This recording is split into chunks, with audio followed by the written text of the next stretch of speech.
CBSE ने सभी बच्चों का इंतज़ार ख़त्म कर दिया है। कुछ बच्चे कन्फ्यूज़न में थी कि कैसे आगे बढ़ा जाए, कैसा एग्ज़ाम आएगा, कैसे पढ़ें। अब इन सारे प्रश्नों के उत्तर धीरे धीरे उनके सामने होंगे। जी हाँ, क्योंकि सीबीएसई ने टर्म 1 और टर्म 2 का सिलेबस असाइन कर दिया है। आज के इस वीडियो में सीबीएसई ने फिजिक्स में टर्म 1 में क्या सिलेबस असाइन किया है उसके बारे में बात करेंगे। देन उसके बाद जैसा कि आपको पता है कि जो आपका एग्जाम का पैटर्न है टर्म 1 का वो एमसीक्यू बेस्ड होने वाला है, तो कितने टाइप के एमसीक्यूज बन सकते हैं उसके बारे में बात करेंगे। Then in the last of the video हम बात करेंगे कि अगर कोई स्टूडेंट जो है टर्म 1 के अंदर ज़्यादा से ज़्यादा मार्क्स हासिल करना चाहता है तो उसे क्या स्ट्रैटेजी फॉलो करनी चाहिए। तो 1 बाय 1 करके सभी को डिस्कस कर लेते हैं। सबसे पहले क्लास 11th फिजिक्स के अंदर टर्म 1 में क्या असाइन हुआ है उसको डिस्कस कर लेते हैं। तो जैसा कि आपको आपकी स्क्रीन पे दिख रहा है, सीबीएसई ने जो अपनी साइट पे डाला है क्लास 11th का सिलेबस फॉर टर्म 1, उसके अंदर 6 यूनिट रखी गई है। इन 6 यूनिट के अंदर टोटल 8 चैप्टर रखे गए हैं और इन चैप्टर को 2 सेगमेंट में डिवाइड किया गया है। पहला चैप्टर जो पहला सेगमेंट है आपका, पहले सेगमेंट के अंदर टोटल 5 चैप्टर रखे गए हैं और इनको 20 मार्क्स अलॉट हुए हैं आउट ऑफ 35। एंड जो सेकेंड सेगमेंट है उसके अंदर लास्ट 3 चैप्टर आपके रखे गए हैं, जिसके अंदर आपका work energy power and system of particle and rigid body and gravitation को रखा गया है और इस सेगमेंट को अलॉट हुए हैं 15 मार्क्स। तो हम ऐसा कह सकते हैं कि हर एक चैप्टर में से 5 मार्क्स के क्वेश्चन पूछे जाने के चांसेस यहाँ से बनते हैं। तो ये आपका क्लास 11th का सिलेबस है। अब जल्दी से क्लास 12th के सिलेबस के बारे में बात कर लेते हैं। तो अब आपको की स्क्रीन पे क्लास 12th का जो सिलेबस असाइन हुआ है वो दिखाई दे रहा होगा।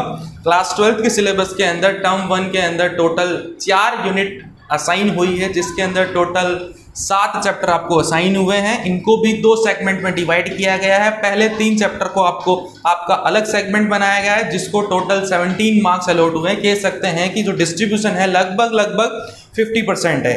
और जो पहले 3 चैप्टर हैं ये काफ़ी बच्चों ने अभी तक कर लिए होंगे, तो काफ़ी मुश्किल काम नहीं रहने वाला है। और जो नेक्स्ट सेगमेंट है जिसके अंदर टोटल 4 चैप्टर रखे गए हैं उसको 18 मार्क्स अलॉट हुए हैं।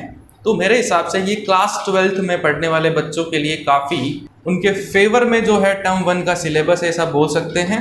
अब बात करते हैं कि जो एग्ज़ाम का पैटर्न होगा वो कैसा होगा। जैसा कि आपको पता है कि पैटर्न जो है वो एमसीक्यू बेस्ड होने वाला है, बट कितने टाइप के एमसीक्यूज बनने की पॉसिबिलिटीज़ है 1 बाय 1 करके उनको देख लेते हैं।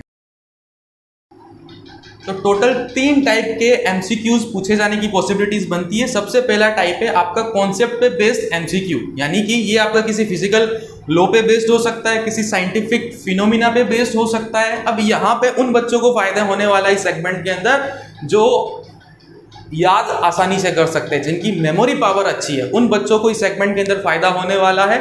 जो सेकंड सेगमेंट है वो आपका एप्लीकेशन बेस्ड हो सकता है, यानी कि कैलकुलेशन बेस्ड हो सकता है। जैसे कि आप फिजिक्स के अंदर बहुत सारे न्यूमेरिकल करते हो, वो न्यूमेरिकल आपके एमसीक्यूज की फॉर्म में पूछे जा सकते हैं। यहाँ पे जो बच्चे जेईई और नीट की तैयारी करते हैं वो ऑलरेडी इन्हीं क्वेश्चन के साथ डील करते रहते हैं, तो उन्हें इस सेगमेंट में फायदा होने वाला है।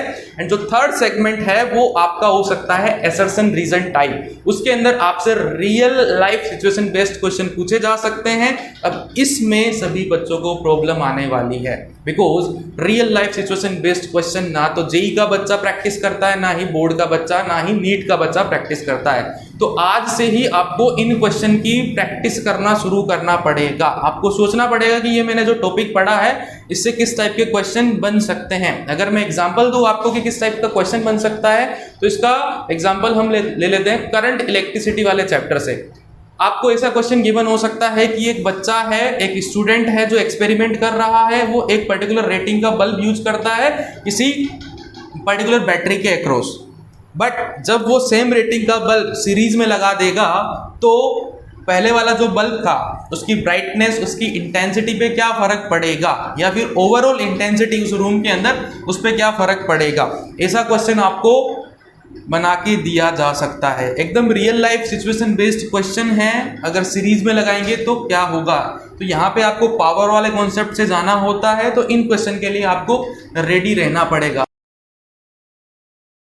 अब बात करते हैं कि टर्म 1 में ज़्यादा से ज़्यादा मार्क्स हासिल करने के लिए क्या स्ट्रैटेजी फॉलो करनी चाहिए। तो टर्म 1 में अगर आपको मार्क्स चाहिए तो आपको एनसीईआरटी पे फोकस करना पड़ेगा। आपको NCERT line by line map करनी पड़ेगी। आप जिस भी कोचिंग में पढ़ रहे हो, जिस भी टीचर के पास पढ़ रहे हो, उनके नोट्स को आपको एनसीईआरटी से मिलाना पड़ेगा। देखना पड़ेगा कि क्या कुछ मिस तो नहीं हो गया एनसीईआरटी में से। अगर मिस हो गया तो उसे खुद पढ़िए, उसे अंडरलाइन करिए, उसे नोट डाउन करिए। अगर खुद समझ में आता है तो बहुत बढ़िया बात है, नहीं तो टीचर से कंसल्ट करिए, डिस्कस करिए, डाउट पूछिए एंड समझ में आने के बाद उसे ऐसी जगह लिखिए जिसे आप रिवीजन कर रहे हो उस टाइम पढ़ सको। बिकॉज जिस टाइम आप क्विक रिवीजन कर रहे होंगे तो एनसीईआरटी वापस one by one line by line नहीं पढ़ोगे। या तो हाईलाइट करके रखो ताकि फटाफट आपकी नज़र चली जाए, या फिर अलग से उसके नोट डाउन करके रखो, या अपने नोट्स में ही ऊपर या कहीं खाली जगह पड़ी है तो वहाँ लिख लो। तो सबसे बेस्ट स्ट्रेटजी यही होने वाली है। एनसीईआरटी पे फोकस करिए, एनसीईआरटी क्वेश्चन पे फोकस करिए, आपको डेफिनेटली जो है टर्म 1 के अंदर फायदा होने वाला है। तो टर्म 1 के लिए सभी बच्चों को मेरी तरफ से best of luck. Thank you very much.